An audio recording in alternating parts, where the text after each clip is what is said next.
Flow with the show. Hello, it is Flow with the show. It is episode number 2, just the two of us. I am Toronto-based electronic music vocalist Flo Anastasia, and I am so honored to have a very special guest with me today. I've got London-based drum and bass DJ, music producer, content creator, Twitch streamer, the extraordinary, amazing human, Becky Saif. Hello. Becky, thank you so much for being here. Hi! Isn't it weird when you get introduced? Yes. It's like, oh, that's me. How do you define yourself in a string of words and have that like represent you? I don't know. Yeah, exactly. Just very busy. Yes. Yes, you've been doing so many amazing things, and I just honestly first off wanted to thank you so much for all of the content that you share.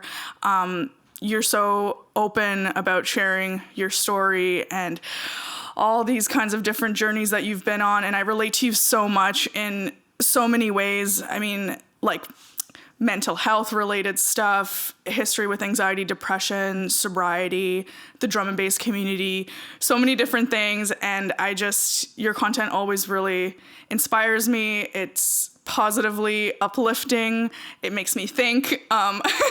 And I just wanted to thank you so much for doing all of that and for also being here and sharing your energy with me and with all of us. It's really, really special. Yay. You're welcome. Yeah. So there are so many things that I want to talk to you about. I will try to be cohesive. I mean, a lot of the things that I want to ask you about, I think may tie back to certain other things. So I'd like to start off with a bit of the unfortunate elephant in the room, which is the pandemic, of course. Now, you've gone through so much, and I appreciate that you've shared so much of your journey with it. I mean, it's affected you in so many unbelievable ways, from, your living situation, your income related to DJing in your music studio, you actually getting COVID, which I'm so thankful that you made that video where during you having COVID, because I hadn't watched anything like that before. And I felt like, I mean, even though you and I don't really know each other, I felt like I kind of knew you. So I'm like, oh my goodness, it was just so surreal to watch. And I'm so glad you're okay. Like, are you okay now? Is everything? Yeah. Okay. Yeah. No, it was a long recovery though. Like, you don't want to get it. It's, I would say I feel like 98% recovered now, but that was only like in the last 2 weeks, and I got COVID 4 months ago. So it's been a long recovery. But yeah, you don't want it. The poor people that have that now, it's not good. Not good. Oh my goodness. And you got the vaccine, is that right? Yeah, I've had 2 doses now. Woohoo! Nice. Okay. Awesome. And you're feeling okay, thankfully? Yeah. It's just typical that I get the vaccine like so short of a time after having COVID. Right. I got offered it 7 weeks after, which was, great timing. Yes. Yeah. I was curious about how exactly that works, because here where I live in Toronto, Ontario, Canada, it's been interesting that for the most part, up until recently, we've been kind of following the same trend as the UK and as most parts in the US, in that, whenever everyone's gone into lockdown, we typically have as well. And then when things opened up, we've kind of opened up. And then just this most recent period where I understand that the UK is kind of opening up, a lot of the US is opening up, and we've actually gone into more strict lockdown. So this is especially nice that you're willing to talk to me, because I'm still very much homebound. But I think a lot of it has to do with the vaccine, and I guess shortage of vaccine and cases still going up and that sort of thing. So I'm hoping that things are truly turning around for you guys over there. Like, are you getting back to DJing soon? Like, what's the vibe, Becky? Well, we've been in this pandemic situation for over a year now, so we're all pretty used to staying inside. I still do my shopping online, and I still stay inside. Okay. It's the restrictions are being lifted gradually. The gigs are supposed to be coming back in a month. That feels weird. Right. that feels really weird. It just, when because it took so long for everybody to adapt to staying inside and locked down. It's now almost like surreal that you have to reverse that. So in June we're supposed to be having gigs again. I have a booking in July. Awesome. Yeah, but like I remember that place being like really crowded and inside, and to me that just doesn't seem real at the moment. But hoping. Yes. Fingers crossed. I have seen some like flyers and things, I guess, for shows happening now. I think is that more of the, I guess, like an earlier wave of restrictions opening with, I guess, like you can sit outside or it's sitting outside with a table of 6 people. Yeah, nice. Yeah, rockin'. Yeah. Party. Yeah. Do you feel any, I guess, anxiety or excitement coming back to that? The whole scene? Like, are you thinking you're gonna get back into DJing as much as you were before, or is your focus shifted a little bit? My entire life has changed completely. So obviously moving house twice, and now working from home and doing content online and building stuff online and streaming. My kind of way that I survive is changing, or has started to change, and is changing quite rapidly now into other areas. And I would say that I'm focusing more on the music production side, and I enjoy that a lot. I can wait for the gigs, really, I feel. I don't feel like a rush to get out there to DJ again, because I want to make stuff that has meaning and has parts of me in that, and that would be the content online, and like, the music that I am making lots on stream, and I just need to finish it, which is the hardest part of making music, is finishing it. So yes. So yeah, I think it's so amazing that you're overcoming this unbelievable blow to so many parts of your life through this pandemic, and coming out on top, if I might say, because your videos are amazing, your streams are amazing.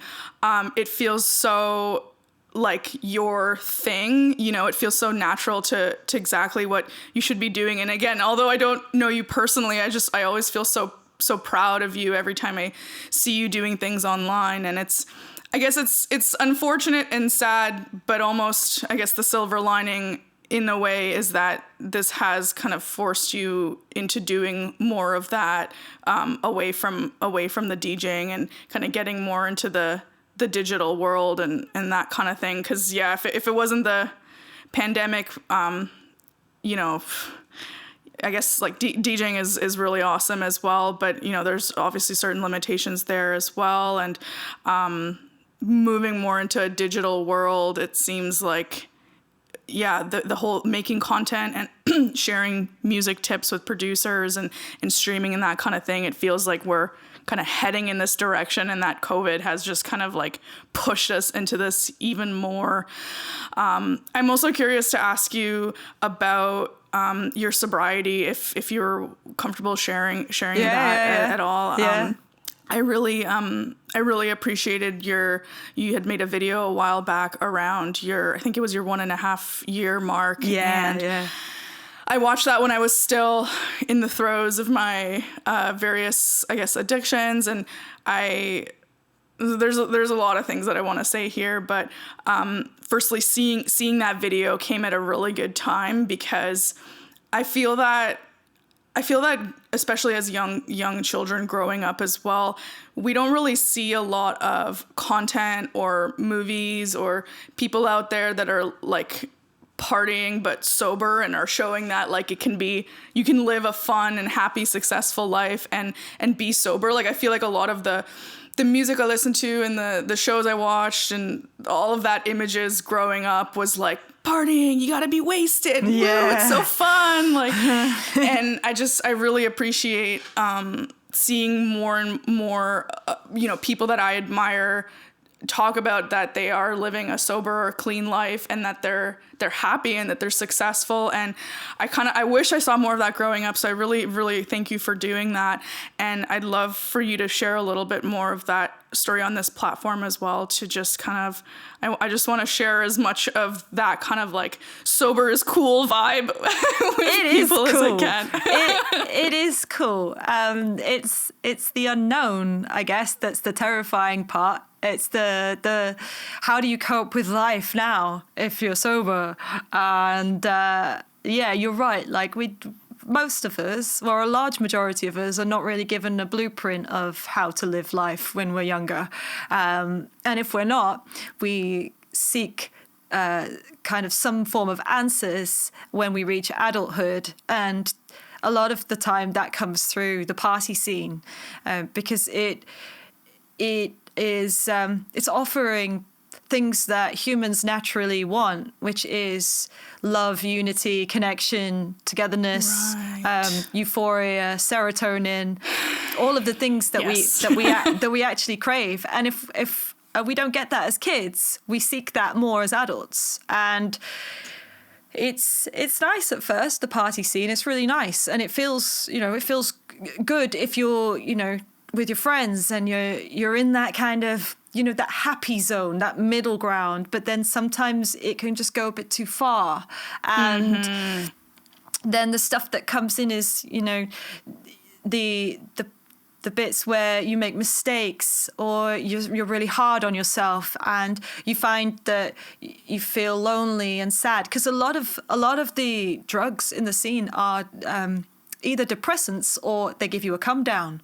So at some point you're going to be feeling down, and if that is a repeated cycle over and over again, you will find yourself in a place where you aren't really achieving what you want to achieve. You're not really being the person you want to be, and life can feel really crap. And it's almost like, how do you pull yourself out of that? And and also know how to enjoy life and embrace life with all of the things that you were seeking at first, like all of the things that you really originally wanted in the party scene, the connection to others, the love, the euphoria, and all of the things that you wanted in the first place.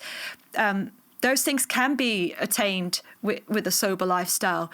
You just need to try it. And a lot of people are too scared to try it, because at first it's easier. It's easier to handle life having a drink or partying. Like it's easier to live that life in the moment. When you feel like it in the moment. It's a very impulsive life, and I think you just have to have a serious conversation with yourself. If it's upsetting you, if it's making you feel down and you keep doing it, you really need to have a hard conversation with yourself to decide whether it is the thing for you. But 100%, you can enjoy music and enjoy the party as a sober person. It made me lonely and depressed those times before, and I didn't really know why. And there was nobody that could really show me another way. Because I was isolated, and I isolated myself further. And it's coming up to, I tried sobriety several times. In like 2017, I did like a good half a year, 9 months. Okay. And then I was like, cool. Well, I've done half a year, 9 months. I'll just go back now. And then I was just like, do you know what? It's not for me, because what I realized was when I had those periods of not drinking, good things came. Like Right. I got good jobs, and I got good friends, and I felt happy and at peace with myself. And good things came my way. A lot of good things. I made more content. I got my music studio. Things like really good things came my way, because instead of taking like 2 steps forward and 1.5 steps back every time, I was taking 2 steps forward, 2 steps forward, 2 steps forward. Right. And so I just decided, when was it? 1st of June 2019. I was like, do you know what? That's it. I'm done. And that was it. And I'm not going back there. No way. Amazing. Yeah. Congratulations. That's huge. Yeah. I wouldn't have got through the pandemic if I hadn't have made that choice. I wouldn't have, you know. I feel sorry for all the people that, you know, are really having a hard time right now, because a lot of human behavior is, if life gets hard, just have a drink because you can calm down. Pandemic is hard. Yes. So, yeah. Yeah, you know, that's sort of where the kind of the new rock bottom that I kind of found myself hitting was definitely last year, through that, where after, I guess, like 9 or 10 months of the pandemic, where kind of getting into old habits, and, you know, it starts off with, you know, a drink here and there, but then that becomes more frequent or earlier in the day. And I just saw myself kind of heading in the wrong direction, I guess. And it was starting to affect, you know, it wasn't so much the drinking, but the other things that it was affecting. And I was, you know, smoking a lot of weed, eating a lot of edibles, very daily basis type of thing. And I think after so long of that, and again, I've also tried, I guess, sobriety and like a clean life in the past, on and off. And at this point, it's like, you know, and I'm 31. And so at this point, it was like, okay, I've done this for 9 months. Every day is, you know, it's not getting better. It's getting worse. I'm not feeling any better. You know, at one point it was, you know, soothing, coping mechanism, whatever. Wasn't feeling any better. And then I knew heading into 2021 that if I wanted to reach my goals faster and make it through the pandemic longer, that something would have to change. And I really appreciate that you talk about, you know, that there is a way out of it and that you can have a good life without it. Because I remember many years ago speaking to, you know, people close to me that were, you know, truly alcoholics and that sort of thing. I remember saying like, well, why can't you just not drink? And I remember the response was like, well, what do you mean? Am I just going to live my life sitting around drinking tea? That's ridiculous. Like that whole kind of vibe of like, you're not living if you're not, you know, partaking in certain things. And so all the more importance of kind of sharing that you can have success and happiness, even more so if you're, you know, really trying to, I guess, clean your life up in that way. I want to ask you too, in relation to that, you know, and of course the scene and especially as a DJ, but being, you know, in the music community, I know that for me, with some of the other things I partaked in the past. Partaked? Thank you.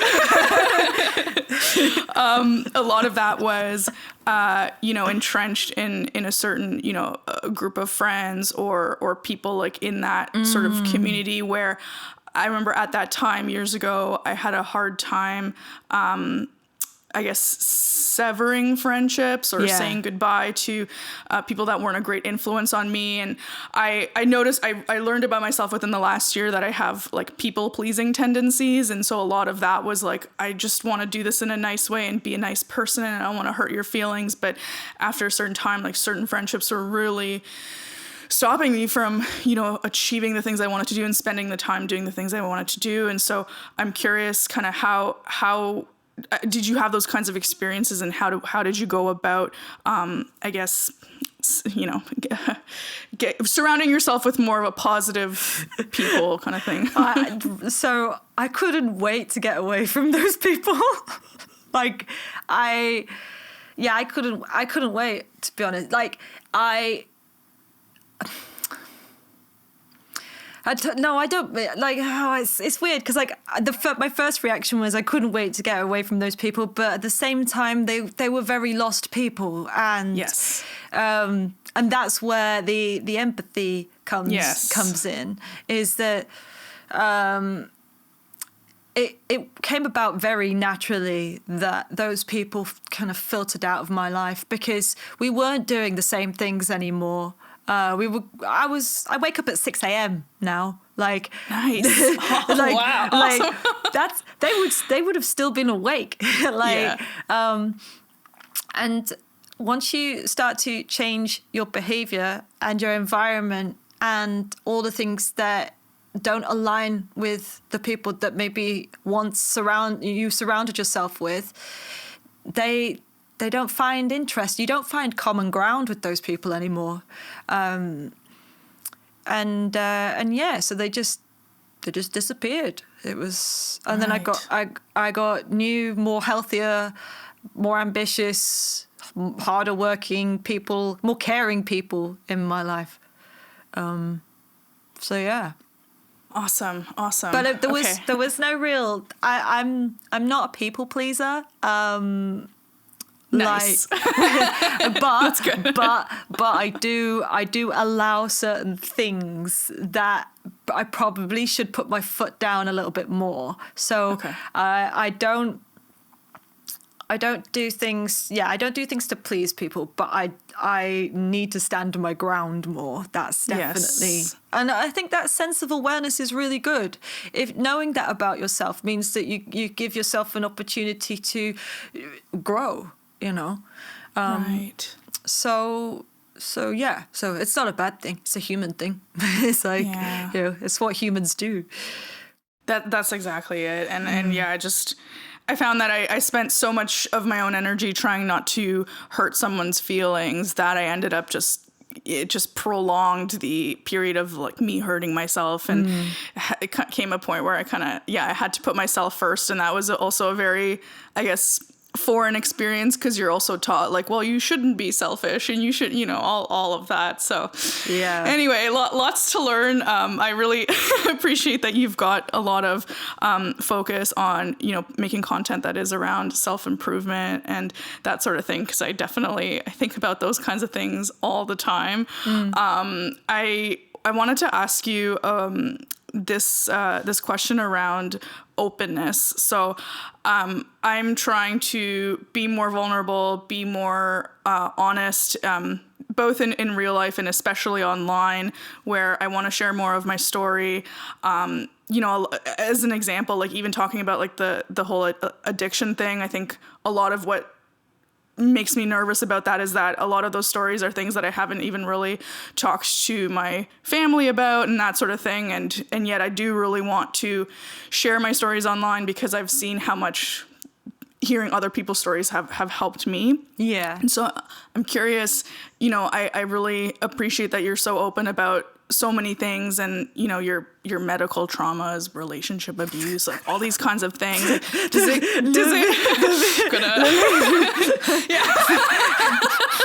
Why? Do you know what though? Like whenever I'm going through something, I'm like, this is really, really bad. Like why? But actually, I know it's preparing me for something bigger. So I just have to get through it. Like, but yeah. Right. Yeah. Oh, that's such a good perspective to have. Oh yeah, like anything. The way that I look at it is that whatever is presented to you and you find challenging, it is presented to you to give you an opportunity to grow into the person that that is going to take you to the next level of your life. And without those painful experiences, like I wouldn't be here in this room talking to you, or I'd be somewhere else if the pandemic and all my homelessness and whatever hadn't happened. I wouldn't be doing the content that I do online. So even though it felt really, really crap at the time and really bad, and it was hard, it was so hard, so many breakdowns, and when you're in it, you don't think it's going to get better. You really don't. But I'm grateful. I'm even grateful for COVID because at least I'm still here. Like, Yes. now I'm here, and COVID really woke me up. Like, it made me realize that instead of trying to be a DJ, instead of trying to make it in the scene, I should just have fun at doing me. I should just have fun at creating content and building a community, because ultimately that is the thing that I love the most, is creating stuff and inspiring other people and creating more stuff and making it grow and inspiring more people and just continually doing that. I love that. So I didn't need to, because there was one thing I was doing before COVID, which was sitting with my emails and downloading all the music that all the labels sent to me. Right. Which is brilliant, but it was taking up so much of my time, and I had no gigs. So I was like, Right. geez, where do I play this music? Like, so when I had COVID, I was like, I wanted to do things that I love and just create stuff. So yeah, I don't know what you were going to ask me. I just went off on a tangent. But No, I love that. That tangent answers so many of my other questions very neatly. Thank you. No, I just I was just curious, like if it comes natural to you to be, I guess, open and sharing your stories, or is it something that you had to work at? Oh, no, yeah, I had to work at it. Okay. Yeah. So I was a very, very shy child. I was bullied a lot, and I was an introvert, and I always thought I was really ugly, and I always thought that I was a horrible person and that nobody liked me. And because of that, I was very... I kept my feelings to myself, and it consumed me. And that's what originally the first thing, I guess, that I did as an adult was I ran away to Ibiza because I wanted to start again. I wanted to find myself and start again. And even in those years, I still felt very insecure, felt very unconfident, and didn't really... If I was upset, I would scream and cry, but I would be by myself. I would isolate myself. Right. And after... I don't know what it was. I think I just in 2016, 2017, I just started to get fed up with myself, because I was doing lots of great things, but I was sabotaging them in the process. And I was sabotaging myself and hurting myself and taking things out on myself. And, I think you become so self-consumed that actually being open and honest makes you realize that everybody else is just like you. Like, we're all exactly the same. We all have those days where we don't want to show our face. We all have those days where we just cry into a pillow, or we think we're not good enough. Or we have the days where we're like, yes, I could do this right now. I'm about to take on life and the world. Or nobody likes me. Or did I say the wrong thing? That person's not very nice. Like, we all have that. And we all go through the same painful experiences of heartbreak and loss of family and friends and moving or a pandemic. We all go through the same things. It was that realization that made me kind of start to practice, and it was practice for sure. Okay. I had to practice being more vulnerable. Yes. Because I couldn't take the suffocation anymore inside. The conversation that you have with yourself is the most detailed, longest conversation that you'll ever have of your entire life, and sometimes it's not good. Like, it's not good to talk to yourself so much constantly or obsessively, but we all do it. And if you're feeling really low, if the times when I feel really low now, I will vocalize it and I'll say it. Okay. Because it's being a human being. Like, nothing bad is going to happen to me if I say I'm sad. If anything, it's going to make people want to connect to me more because they can relate to it. It's a safe place.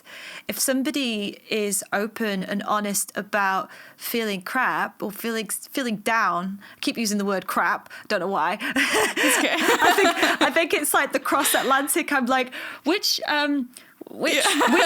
words do you understand? I like it. Oh, I relate. Yeah. So, and the same when on the days when I'm feeling good, I'll vocalize it. I'll vocalize it on all of the days. I'm feeling like today. I'm feeling 70% of my best, and that's probably because my period's due.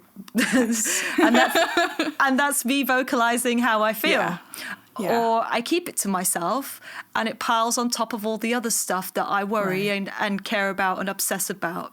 And then once that gets too much, your limits as to how much it's going to take to push you over the edge, right, they're reduced. It's not much. You're building yourself up with all these things that you hold inside, and here's the ceiling, and you're already here. Yes. Somebody upsets you, boom. It's so yeah. So yeah, Yes. I'm not like going around with a megaphone broadcasting how I feel. Right. but I didn't realize because it was something that I had to practice, and it was really uncomfortable at first. It was so uncomfortable, but I did it anyway because I knew I needed to do something different. Right. And that's when my followers grew online. That's when the people that became my tribe or my community came in. The same types of people that I wanted in my life, people that followed me or people that resonated with what I did, they came into my life and I didn't feel alone anymore. So it worked. Like being open, authentic, or as authentic as you think you could be, because what is that? But like open and honest and transparent is it's going to help. It's really going to help. Thank you. Yeah. Oh man, I've got a lot of things to think about. Okay. Yeah. I do have one more question for you. Are you okay for time there? I know you've got. Yeah. It's on 34. It's not doing anything at the moment, so it's all right. Okay, nice. Yeah. Nice. I wanted to kind of related to that and just the thoughts and the self-talk. One of the things that's really helped me that I've been trying to be more consistent with is meditation. And I love that you've talked a lot about that for a while now. I remember even on your Instagram, I guess a couple of years ago, I remember when you had your like meditation pillow, and I was like, oh, this is cool. I want to see more of this online. Like in similar with the sobriety, like I feel the same way with meditation of this is something that's really helped me, but it's been, I guess, a challenge to convey the benefits to people in my family or people close to me who I think it could help. I don't want to be like preachy, but I do want to encourage people, and I love that you have a lot of content around it. I love that you did the your experiment on your channel with the 1 hour a day for 7 days. Amazing. I have never done anything like that. Yeah, that was weird. That was crazy. I was like, oh, this seems like it's going to be hard. Okay, that's why I'm going to do it. Amazing. Yeah. Amazing. Have you, so I'm in a similar boat to what you were saying your practice was before, where I'm more in the kind of the 10 to 15 minute mark. I'm still not doing it every single day, but that's where I'm sort of every other day or so, like I'm trying to be more consistent with it for on a daily basis, but I've never done anything as long as an hour, that's for sure. And I'm curious, having done that experiment, have you integrated that at all into your current practice? Like, how has that changed your practice at all, having gone through that 1 week long journey? Yeah, well, that's the reason why I did it for a week, because originally in my head I was like, I'll do it for a month, and then Oh my goodness. Yeah, it's I don't know if you've seen the procrastination video, but Yeah. it's in that video I highlighted that if we give ourselves tasks or challenges that seem like they're too far out of our reach, our brain just wants to go, nah, I'm not doing that, it's too much. So I gave myself a realistic goal, which was an hour a day for a week, because I felt like I could do that. And I'm not doing an hour a day now, but I am doing 10 minutes per day every day. Awesome. But I didn't start off there. I started off doing meditation here and there once every now and again. Right. And yeah, it's it went out of the window at the time when it probably should have just stayed with me at the start of the pandemic. But there was too much going on in terms of survival mode that I needed to do. Right. But yeah, doing an hour, like it's worth doing. I think every now and then, because there are a lot of benefits that come from an hour. Because we're so distracted by so many things in the world, and it seems like a huge feat to do an hour of meditation. Yes. But to just sit there with yourself for an hour is actually, it really grounds you, and it really opens your eyes as to how you're operating and how you're functioning. So yeah, I might do it like now and then, but I'm not gonna go into an hour every day. I think not right now anyway. It's that seems like too far of a mountain to climb at the moment. Yeah. For sure. I mean, even 10 minutes, even doing something as consistently as doing it every single day, I think is already a huge accomplishment. Yeah. I totally hear you on the manageable goals, and I can attest to that's, I think, one of the biggest things that helped me get sober. I had stumbled upon this random app, not a sponsor, this app called Fabulous or Fabulous or something like that. And the whole idea was that it helps you, I guess, create healthier habits, because, I've done all this reading where you have bad habits and you can't just get rid of them. You have to replace them with good habits. I'm like, okay, well, how do I get good habits? And the whole point of the app is that it helps you kind of gradually add more and more to your day. And what it starts you off doing is every single day for the first 2 weeks, all you have to do is drink a glass of water as soon as you get out of bed, which sounds so simple. And it kind of is. Like, I was already drinking water, but it wasn't really necessarily like the first thing or whatever it was. And just that adding small, manageable, tiny little steps over time seemed to do that thing where, it does kind of trick your brain into, I guess, then taking on more and not being too intimidated. And then over time, that leads to long-lasting change. And it was super helpful. I don't use it anymore. It was getting to be a little bit too much, where I'm now checking off, like, okay, I've gone for a walk, I've done this, like, but I still kind of want to have that ingrained in my life where I'm setting myself manageable goals so that I'm not getting intimidated by everything, and when I'm trying to make change, making sure that I'm doing it little bits at a time, and that sort of thing. But with the meditation, is there any advice you have for how we can, without like preaching, like encourage more people to do it and to try it? How do you encourage people? It's like the $1 million question. How do really we change the world for the better? It really is.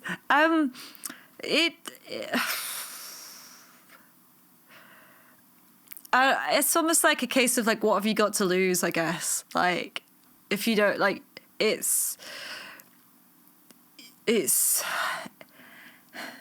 like, even sometimes in the back of my mind, I'm thinking, oh, I don't want to do that. I just sit by myself. Like, I've got other stuff to do.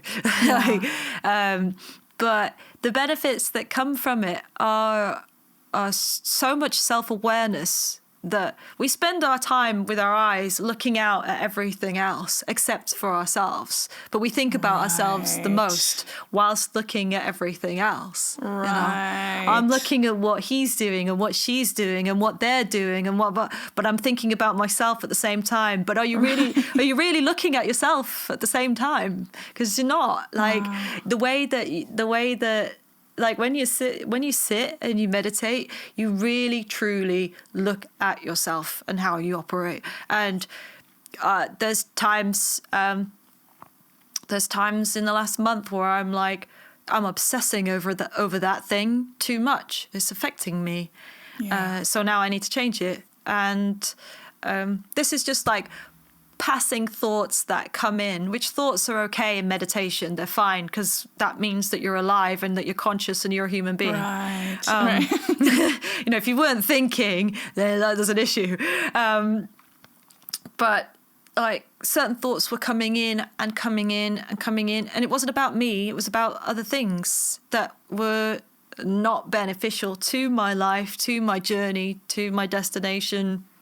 It was just obsessively worrying and being concerned over something that I can't change. And I only got that sense of awareness from meditation, because like I said before, there's not many times, and it's not very often that you just sit and be consciously aware of yourself without anything else going on. And it gives you a lot of strength. I mean, well, for me, it does. It gives me a lot of strength. When I finish meditation, I'm like, okay, cool.